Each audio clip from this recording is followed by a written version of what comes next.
En este primer módulo vamos a ver también cómo es indispensable dentro de esto, de lo que es el rol del de la secretaria, todas mujeres, voy a hablar así, el rol, la parte de secretariado médico, cómo es indispensable en cualquier consultorio, clínica, laboratorio o centro de salud. Fíjense ahora todas las como diferentes lugares que hay.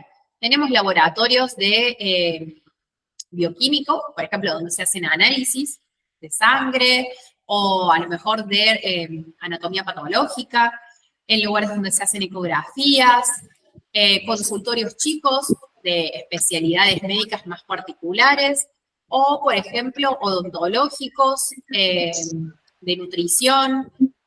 A veces hay como lugares que tienen como diferentes áreas dentro de lo que es salud, que suelen ser como más, está más relacionado a lo estético, pero es dentro del cuidado de lo que es salud, por ejemplo.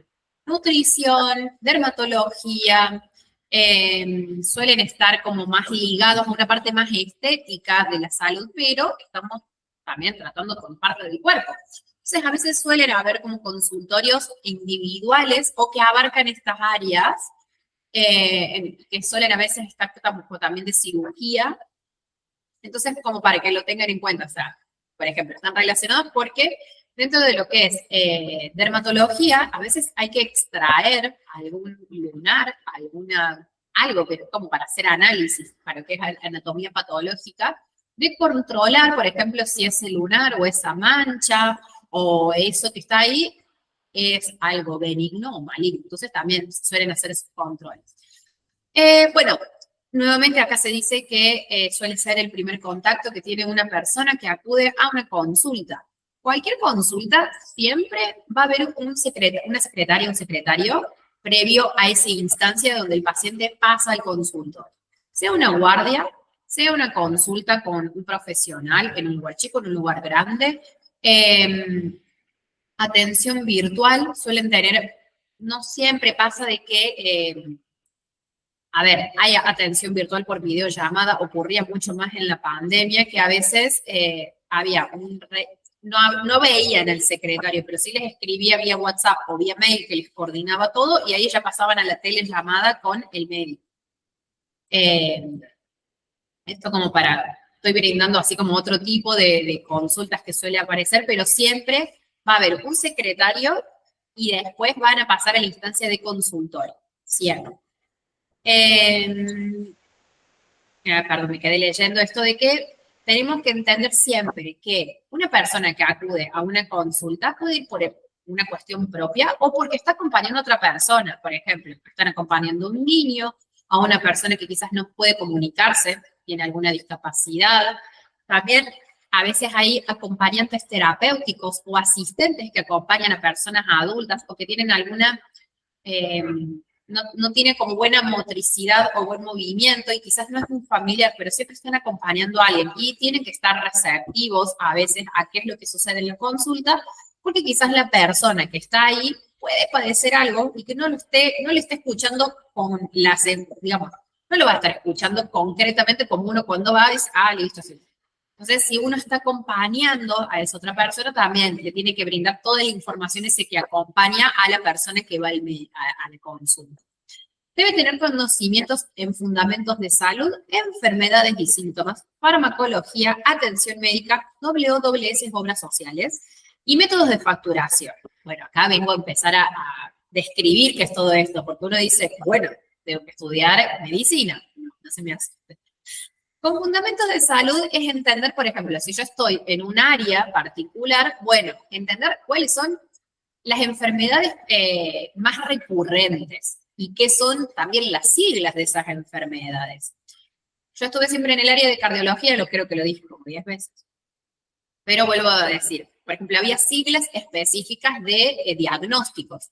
HTA es hipertensión, LPD era lipodemia, que es cuando la persona tiene bajo peso, entonces se le baja la tensión.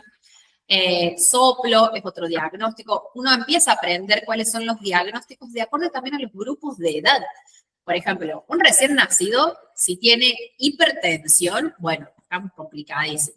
No, primero, si yo pongo eso de diagnóstico en una consulta, a veces va a quedar como, che, bueno, el auditor, pero ¿qué le pasó? Acaba de nacer, como que ya va a tener hipertensión, puede tener un soplo, puede tener palpitaciones. Esos son como diagnósticos más apropiados a la edad de ese paciente.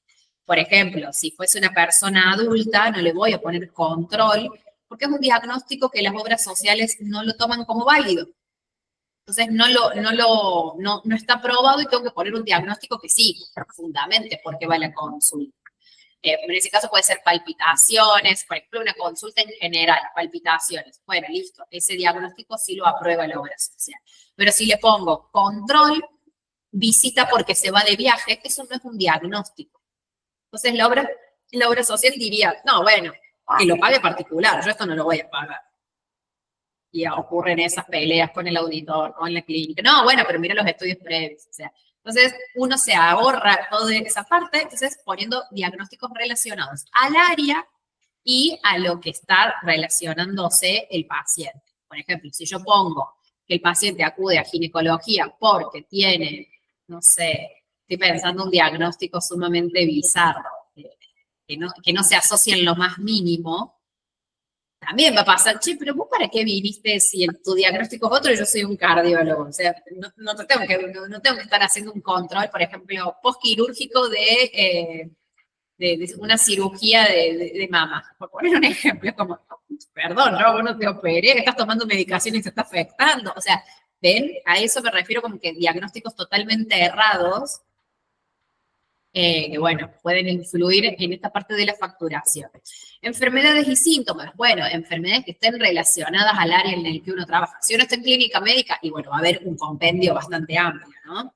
Pero también eso sirve para derivar a otros pacientes. A mí me pasó una vez, en el área en el que yo estaba, que es de cardiología, se hacen estudios.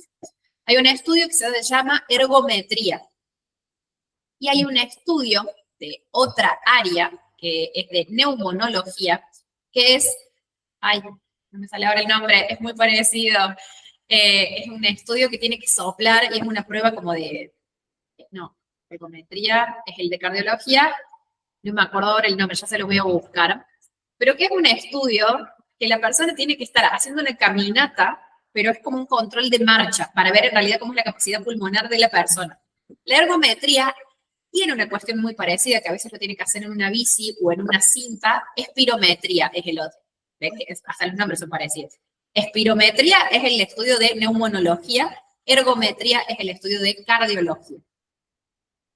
Me pasó que estábamos al lado de los consultorios de neumonología, entonces el paciente cayó, me mostró el pedido médico así nomás, yo lo miré rápido y yo leí ergometría.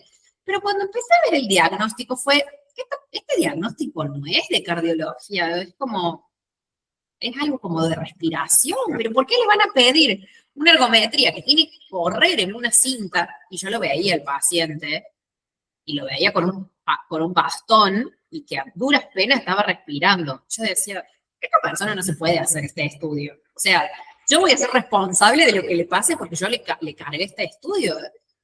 Hasta le conseguí un turno, porque esos turnos son con días de anticipación, con una preparación específica. Yo, qué raro, si este me dice que tiene el turno, que lo tiene, estaba re necio el señor.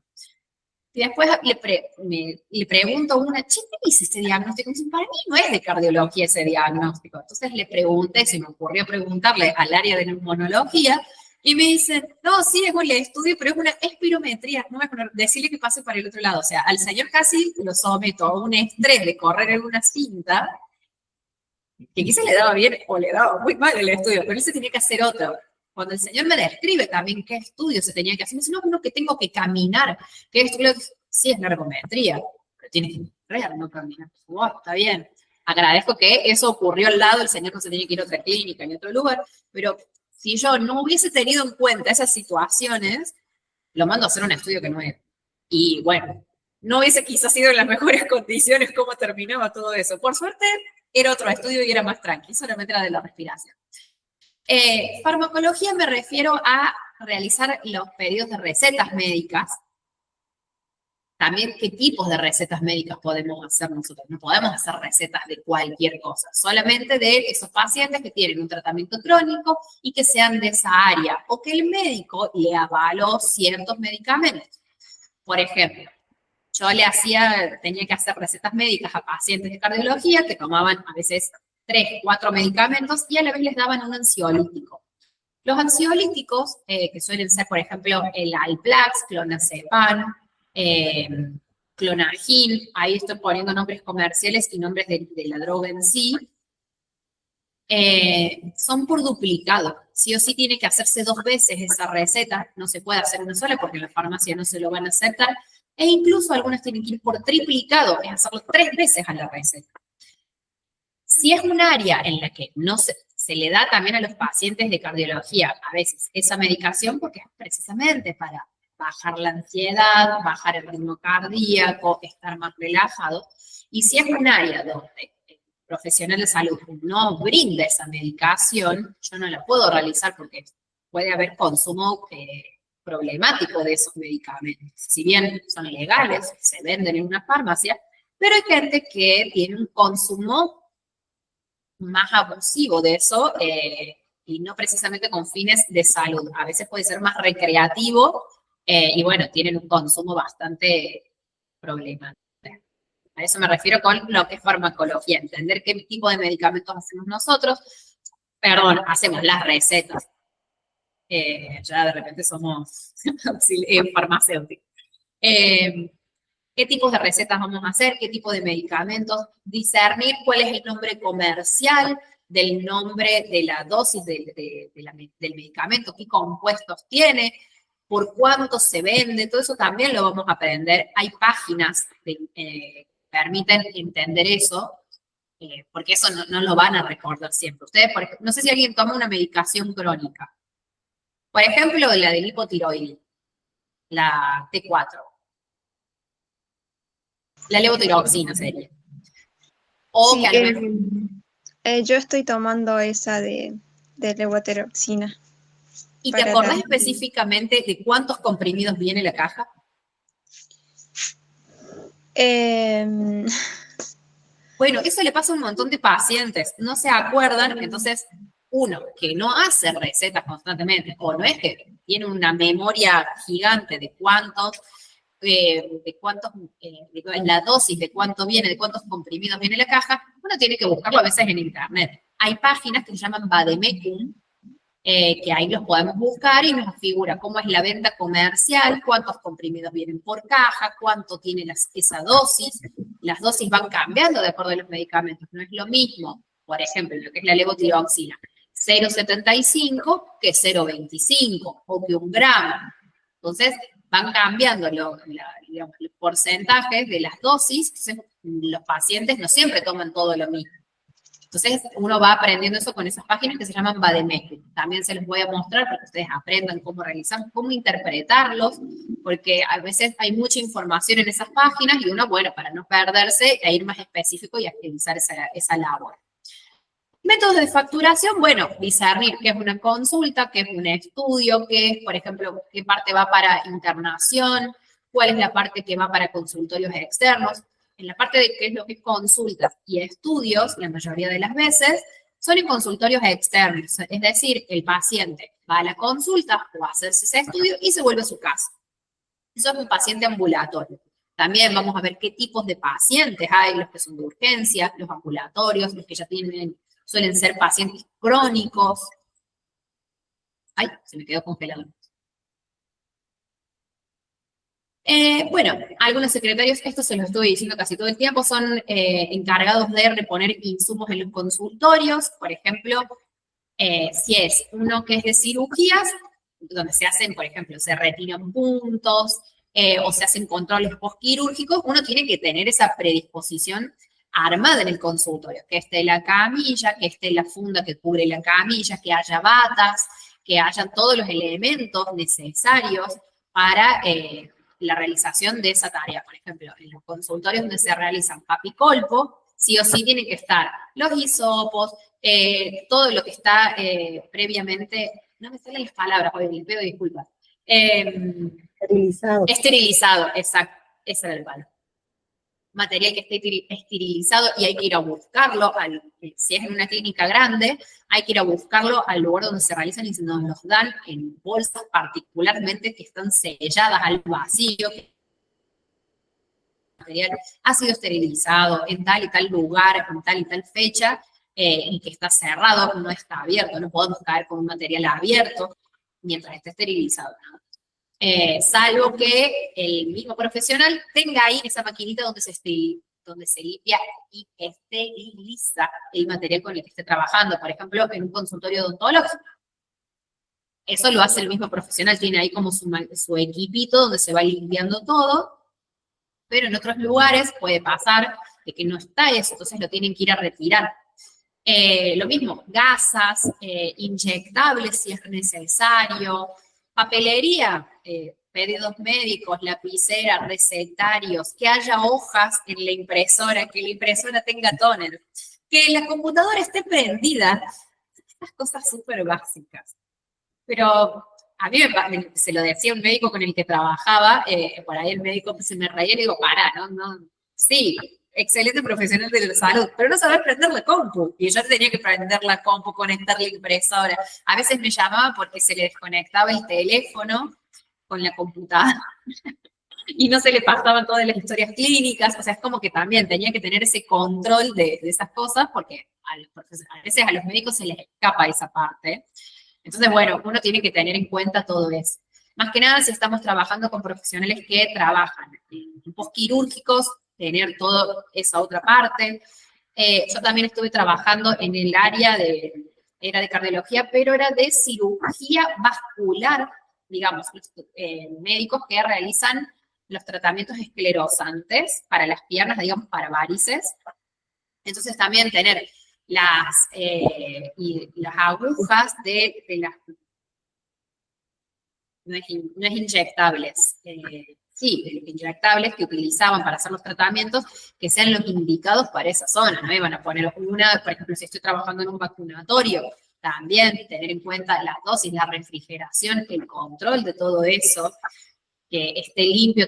Uno no va a hacer la limpieza del espacio, eso por las dudas lo aclaro, pero sí el orden de cómo se disponen esos materiales para que estén a mano para el profesional que esté trabajando. Lo mismo en el laboratorio, que esté todo organizado y preparado con las muestras, también muestras que entregan los pacientes, cómo tener ese control para que no se pierdan y que tampoco se dispersen en toda esa recepción. Después, bueno, en esta otra parte que les mencionaba, uno puede estar en la recepción como en la parte de facturación. En la parte de facturación tenemos a cargo la facturación de prestaciones médicas y distintas obras sociales o prepagas. También, tanto el secretario como el facturista, porque a veces se trabajan con laboratorios, tiene contacto con los visitadores médicos, auditores de obras sociales o prepagas. La parte divertida de los visitadores médicos es que suelen entregar regalos o muestras, entonces, bueno, uno tiene ahí como un montón de merchandising divertido, por así decirlo. Y también uno los empieza a conocer a los visitadores médicos y a veces agilizan, no sé, alguna como trato que tienen algunos laboratorios con otros prestadores médicos, eso suele pasar, lo van a ver, hay algunas obras, perdón, no es obra social, visitadores médicos que tienen como más atención en algunos centros de salud, entonces van a ver que pueden haber, como que hay más propaganda médica, se le dice de esa forma. Lo mismo en las farmacias, van a ver que a veces hay algunos medicamentos que están como más, que se muestran mucho más, ¿por qué? Porque tiene esta cuestión de los visitadores médicos que son de agentes de propaganda médica, APM, por las dudas. Hasta acá vamos bien. ¿Alguna consulta? ¿Algo que surge en el medio? ¿Algo que haya explicado y no se entendió? ¿Alguna duda que le surja también? Por ahora vamos bien en todo. Esto que les estoy dejando son buenas prácticas y nos vamos a basar en estos 5 puntos nosotras en el cursado. Son 5 puntos que yo les doy para la atención en cualquier área.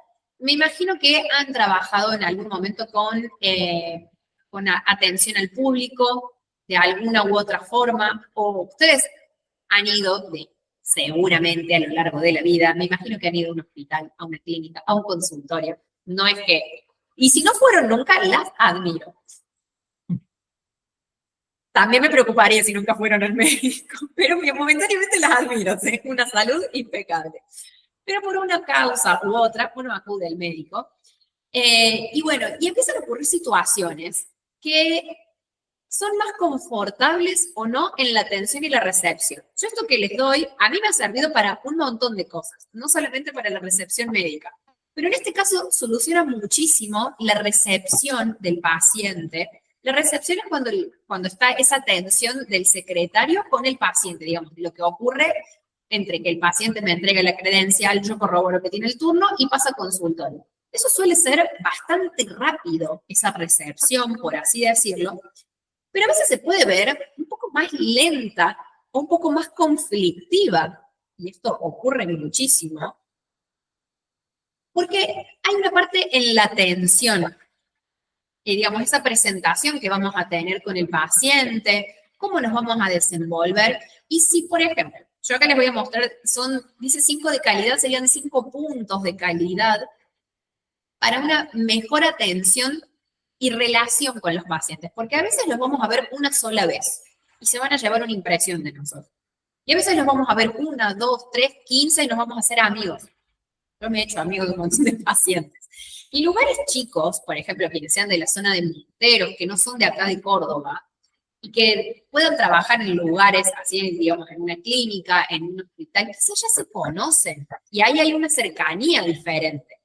Entonces uno empieza a tener más cotidianeidad. Pero en lugares grandes, en ciudades, o dependiendo también del tipo de atención que se brinde, a veces suele ser más impersonal. Y por esto me refiero, por ejemplo, a este primer punto, los primeros 5 segundos son correctos. Las pequeñas cosas que ocurren en esos primeros 5 segundos son de vital importancia. El paciente va a hacer suposiciones y percibe si la experiencia va a ser positiva o negativa. Me refiero, si ustedes les ha pasado seguramente de ir a un lugar, sea clínica, sea kiosco, supermercado, cualquier lugar, una perfumería, un local de ropa. Pongan en cuenta este contexto, que a lo mejor huele feo. No siempre en los hospitales abunda el mejor aroma. Ya tenemos ahí una en contra. No, el olor, va a ir el médico, el olor al hospital, horrible.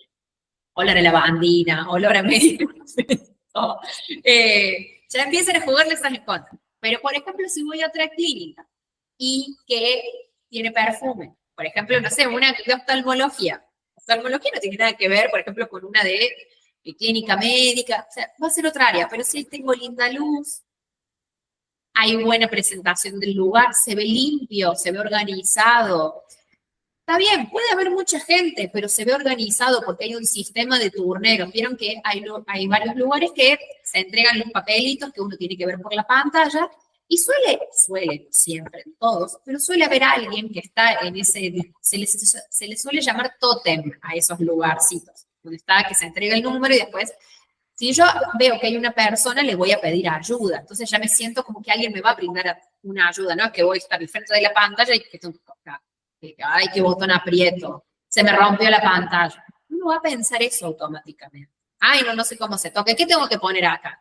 La gente más grande tiene esa suposición, como empieza a tocar fuerte la pantalla y no hay que tocarlo, es táctil. Pero bueno, es la tecnología que las personas se van adaptando a todo eso. Entonces, si yo veo que hay una persona y que me brinda, me da el numerito, me dice, no, te tenés que sentar acá, te van a estar llamando por allá, este es para que te atiendan, no pasas directo a consultorio. Ahí va variando la atención. Si encima el lugar tiene una linda iluminación, no digo que haya música, pero puede haber un tele que me distrae de estar en el medio. Casi todos están hoy con el celular, así que ya el distractor uno lo tiene en la mano. Pero si voy a un lugar y veo que ya me tratan mal de entrada, nadie me dijo dónde quedaba tal lugar, me perdí, estuve dando vueltas por la clínica perdida, llegué tarde, puedo haber llegado tarde el turno y ya me atienden mal, ahí mis primeros 5 segundos ya vienen en contra. Yo ya voy mal predispuesta. Ah, me van a atender mal, se van a demorar, el médico no sabe nada. Y me voy a pelear con la secretaria. Ya vengo con una. Entonces, bueno, eso no va a correr, no es cuenta de que lo va a solucionar el secretario. Pero a veces hay situaciones que uno puede prever. Desde, por ejemplo, estar como que lo vas a recibir bien a la persona. O sea, no estar con cara de enojo. Si yo no puedo solucionar la limpieza, el orden, que hubo paro de colectivos aquí en Córdoba, que llovió y llegó tarde la persona, por lo menos voy a estar como esperándolo con una buena cara, o cara neutra, no una cara enojona o de pocos amigos. cara neutra, como que bienvenido. Por lo menos eso ya a la persona le da una diferente vibra, por así decirlo, pero es que esa experiencia, al menos conmigo en el primer contacto, no empieza a ser negativa. Por lo menos ya lo estaba esperando. O si estoy realizando una tarea previa y la persona todavía no le puedo atender, le informo, aguárdame un ratito, ya estoy con vos, para que no quede como, ay, ya al final nadie me vio. Va de la mano con esto del contacto visual. La mirada está muy relacionada con la empatía y la conexión emocional con el paciente. El contacto visual es importante porque damos a entender a esa persona o al paciente que entendemos el mensaje que nos está transmitiendo y le vamos a transmitir confianza, le vamos a transmitir una cercanía también. Fíjense, acá en la clase, si yo no estuviera con la cámara y solamente me escuchan, lo voy a hacer levemente para que se vean esta experiencia. Entonces, si yo estuviera toda la clase sin la cámara, lo vengo a plantear desde este lado. Yo entiendo que a veces ustedes no tengan prendida la cámara, quizás por un tema de conexión o porque el lugar en el que están no está como tan preparado, pero ya están viendo esta situación de que no me están viendo, pero me están escuchando y empieza a dispersarse un poco quizás la atención. Imagínense si hubiese estado así 1 hora y 20. Creo que se hubiesen desconectado todos. Ahí se me vuelve a activar la cámara, ¿viste? Se queda cerrada directamente. A veces puede pasar por un tema de conexión, que si lo están viendo desde el celu, les va a apagar la cámara porque necesita como conexión de datos y eso hace que la videollamada para ustedes sea más fluida. Desde mi lado yo eso lo entiendo, pero sepan que yo no voy, salvo que una emergencia, no sé, chicas, no puedo prender la cámara, mil disculpas, pero hubiese esperado que lo pueda realizar y quizás le pospongo la clase, para que ustedes tengan esa experiencia de que están teniendo una clase con una persona. Si bien es virtual, pero es una cuestión de contacto, de transmitir esa seguridad para el otro. Imagínense lo mismo cuando están en la recepción. Ocurre todos esos escenarios que les planteé anteriormente. Y encima, cuando el paciente se acerca a la recepción, yo estoy así. No lo miren. Ah, sí. Ah, ¿turno con quién? No. Directamente, ustedes si están del otro, no, pésimo, la secretaria me atendió mal, y ya van a estar mal predispuestos ustedes del otro lado. ¿Les ha pasado? Seguro les ha pasado esta situación un montón de veces. Pero esto me sirve a mí para agilizar la atención con el paciente y que no se me vuelva como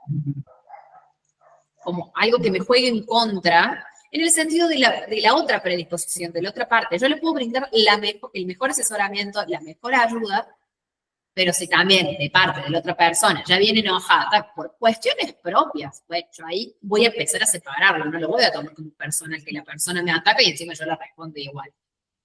Bueno, a veces hay gente muy agresiva con pacientes, pero entiendan esto, que se los dije hace un ratito, a nadie le gusta ir a un hospital. Van a ir con la peor predisposición porque es algo que se quieren sacar de encima, rápido. Quiero ir, que me hagan la receta, encima tengo que esperar, pero me quiero ir ya. O sea, entonces, bueno, es como agilizar eso y que también la otra persona esté tranqui y a ustedes no les genere un problema más largo a futuro. Y no es problema, pero si no es como, bueno, que pase más amena la situación. Y se les agiliza a ustedes el trabajo también. Lenguaje corporal y expresión facial. No digo que estén sonrisa así todo el tiempo, pueden tener cara neutra, pero no esto de estar como, vieron que hay gente que a veces tiene unas caras medio raras, como, che, perdón por preguntar algo, pero te puedo preguntar esto, vos estás trabajando acá, me imagino, y es como que hay gente que responde con cara de, ay, qué pesado, ay, ¿no ves que estaba haciendo nada? O sea, uno entiende que a veces uno puede estar sobrecargado de trabajo, puede tener un montón de cosas. A veces en las recepciones hay un solo secretario para un montón de cosas que ocurren, dependiendo de los horarios. A veces, por ejemplo, hay horarios de almuerzo o de desayuno y hay 2 secretarios para 40 personas, por poner un ejemplo.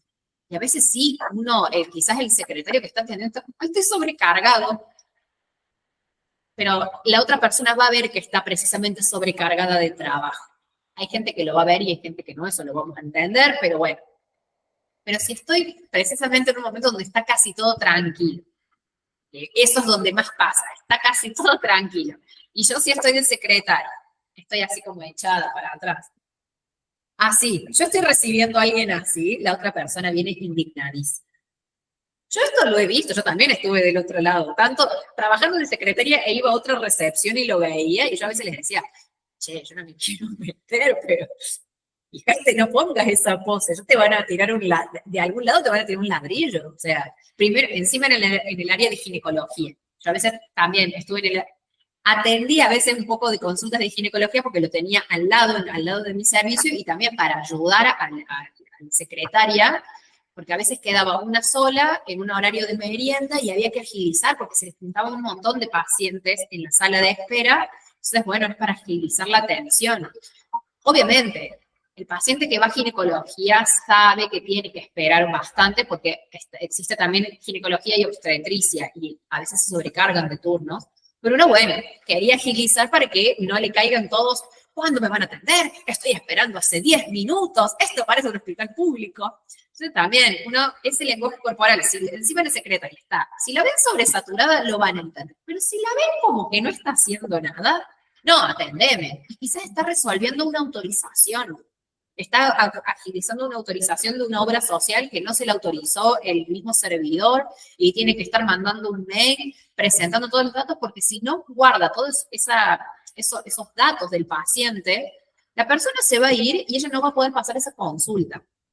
Entonces también uno a veces se informa, ¿no? Está un poquito demorada la recepción, por favor, pero mientras no se informe y no se sepa nada de eso, o sea, como que ahí falla un poco la expresión y el lenguaje corporal, si me ven a mí, por ejemplo, en la recepción con el celular así, no van a pensar que estoy hablando con un médico. No, este está con el celular, no está trabajando. Y quizás sí, estoy mandándole un WhatsApp al médico, vení urgente que hay tantos pacientes. A mí me ha pasado de escribirle al médico, por favor, vení, porque se ha ido al piso, al internado, a ver a un paciente y se debe haber quedado hablando con un enfermero, seguro.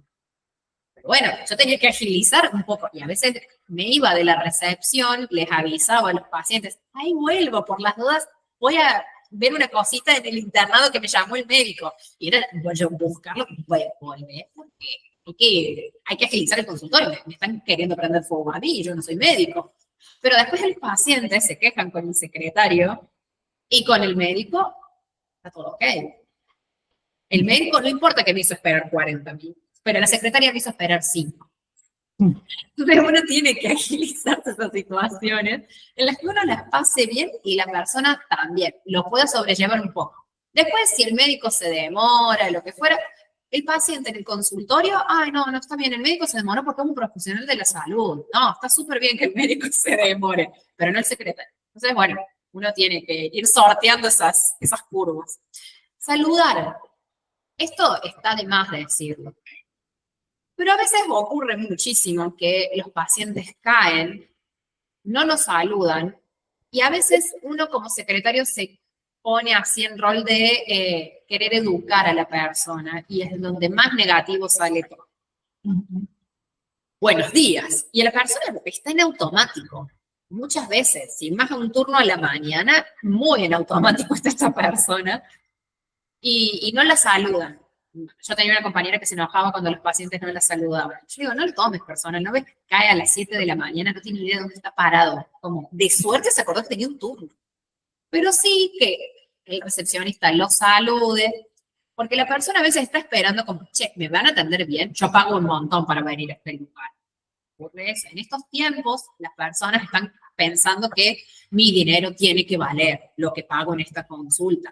Entonces, tiene todo ese recorrido previo a la consulta, es la atención, el lugar y la recepción. Entonces, si yo como receptor no lo saludo directamente, ay, si el médico te va a estar llamando por allá, y así, con esa expresión, ni siquiera lo miré en la cara, ni le brindé información, a ver, turno contra, ajá, perfecto, te lo van a llamar, listo, fin. Si yo tengo esa interacción, más de uno se hubiese enojado. Por suerte no le tenía. Solo que sea un horario ya de irme. Una vez me pasó que un paciente sí se enojó porque no les quise hacer las recetas, pero nosotros cerrábamos a las 8:15 y eran las 8:30 y yo me había quedado terminando de cerrar una cosa. Y digo, señor, vaya por la guardia.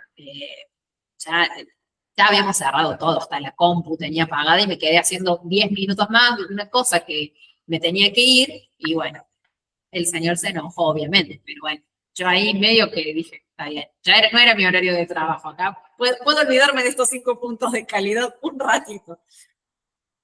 Pero igual se lo dije amable. Pero bueno, las personas en ese momento, por más que uno se los diga amable, es que no, bueno, pero yo vine a tal hora. Bueno, no vino en el horario de atención, puede venir otro día, venga de tal y tal horario, y si no, vaya por la guardia. Pasa que el señor no quería pagar la consulta en la guardia. Era esa la situación más específica. A esto me refiero de saludar, de brindarle esa como bienvenida a la persona. Fíjense que están todos muy relacionados. A ver, voy a volver un poquito para atrás, para terminar en el último. Lenguaje corporal, saludar, contacto visual con la persona. Y bueno, esto de que lo que se brinde, de que esa primera experiencia que vamos a tener sea la más amigable, porque si no ocurre, empieza esta cuestión de que ya toda la experiencia hasta la consulta y hasta que se va de consultorio, termina pensando esto la persona. Esta clínica es malísima, pésima atención. Termina resumiéndose en eso.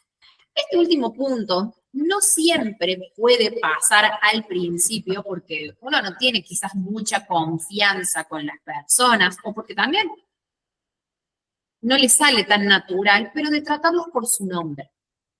Si yo a ustedes les dijera todo el tiempo, ay, estudia con el tiempo, ¿no? En esta primera instancia, por eso les pedí me muestran cómo son, porque yo no las conozco todavía y si me pongo a buscar en el grupo de WhatsApp, no las tengo agregadas a todas y no todos tienen foto de perfil y a veces en la descripción del nombre no aparecen sus nombres en sí, o a veces aparece una frase o me aparece el número de teléfono, no reconozco quiénes son, pero ahora me empiezo a dar cuenta, con el tiempo me voy a recordar mucho más, pero esto de que a cada persona les gusta que les traten por su nombre. Si yo les dijera todo el tiempo, ay, Pipi, Chiqui, está todo bien, tengo un nombre, me llaman de alguna forma. Si yo a cada una les empiezo a llamar Rebe, Laura, Wanda, Carla, les empiezo a tratar por quiénes son ustedes, empiezan a ver que hay un trato más individual. Eso es como que quiere decir que la comunicación que estoy teniendo con cada una es individual, no es hablo en general. Ay, hola gente, no estoy hablando de uno, estoy hablándole a cada una de ustedes. Y eso genera más cercanía. En el caso de estar en una recepción, de la nada no me voy a saber el nombre de la persona, pero tengo tips para poder saberlo. Una vez que lo cargo, me fijo cuál es el nombre en la credencial o en el sistema porque está cargado con los turnos, y lo que puedo hacer para que esa persona sepa que yo todo el tiempo lo estuve escuchando, lo vi desde que llegó y que me voy a recordar el nombre, después puede que me lo olvide, porque entra y sale un montón de gente, pero esa persona en ese momento es, ay, me prestó atención.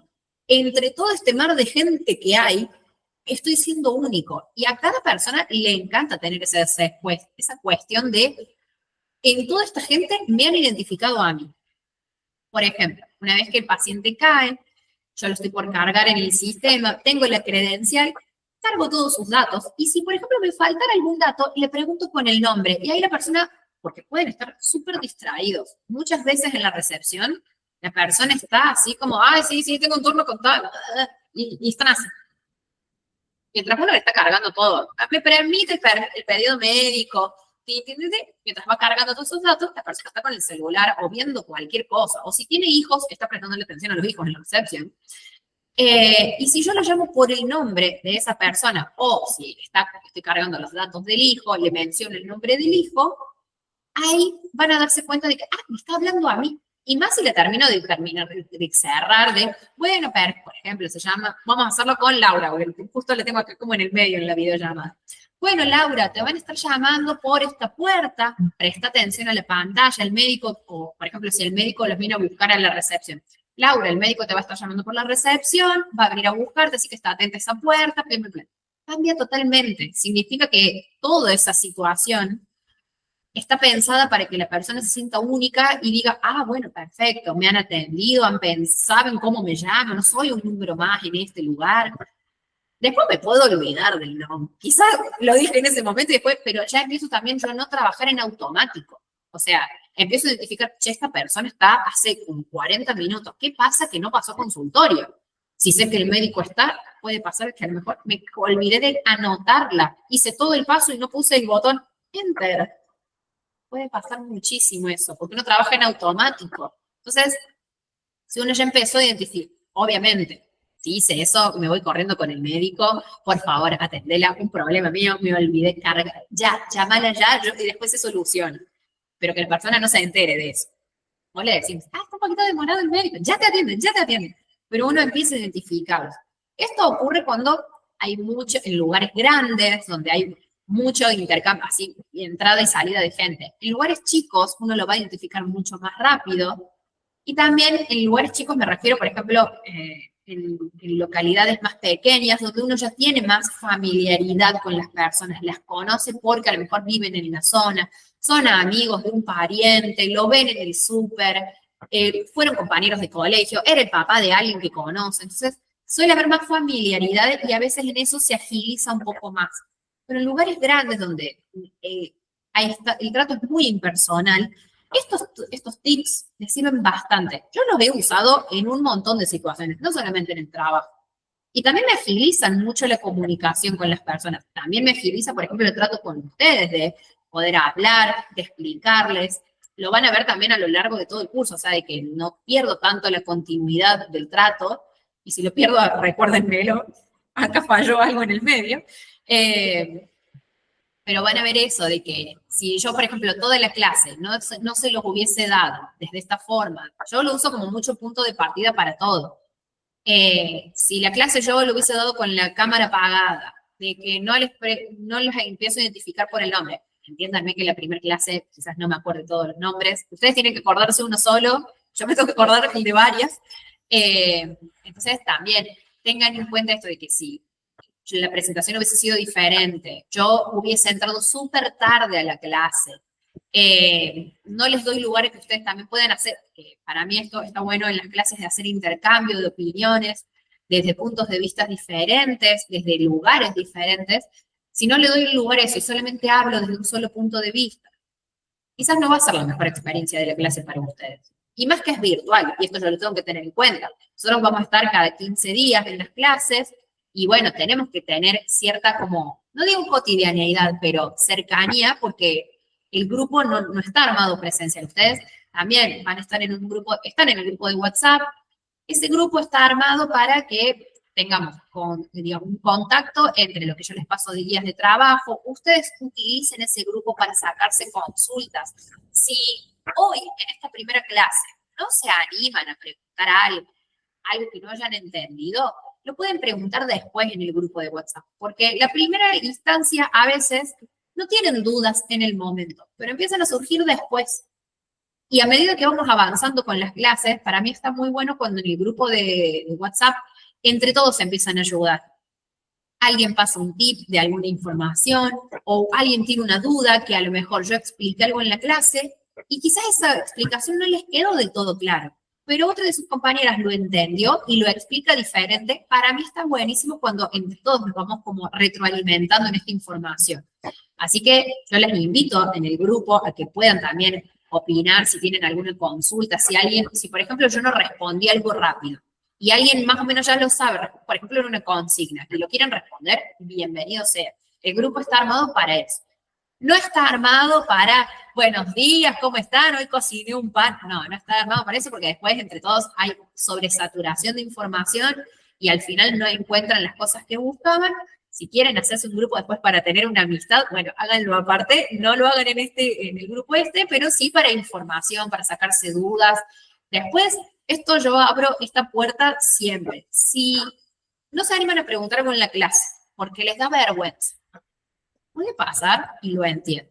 Me pueden preguntar en el grupo de WhatsApp. Si en el grupo de WhatsApp les parece que también, ya lo explicó 3 veces la profe. Si yo lo pregunto en el grupo de WhatsApp, ay, no, voy a quedar como que no lo entendí. Me lo pueden preguntar de manera individual. Mi número está en ese grupo, así que me pueden preguntar.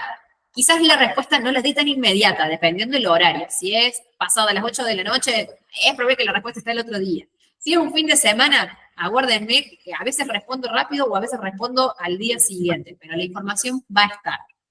Así que dudas, siempre pregúntenlas, no se queden con esa ahí dando vuelta porque eso quizás les traba una cosita y que después se va sumando otra y se va haciendo una bola de nieve y al final, si lo desatábamos desde el principio, era mucho más simple.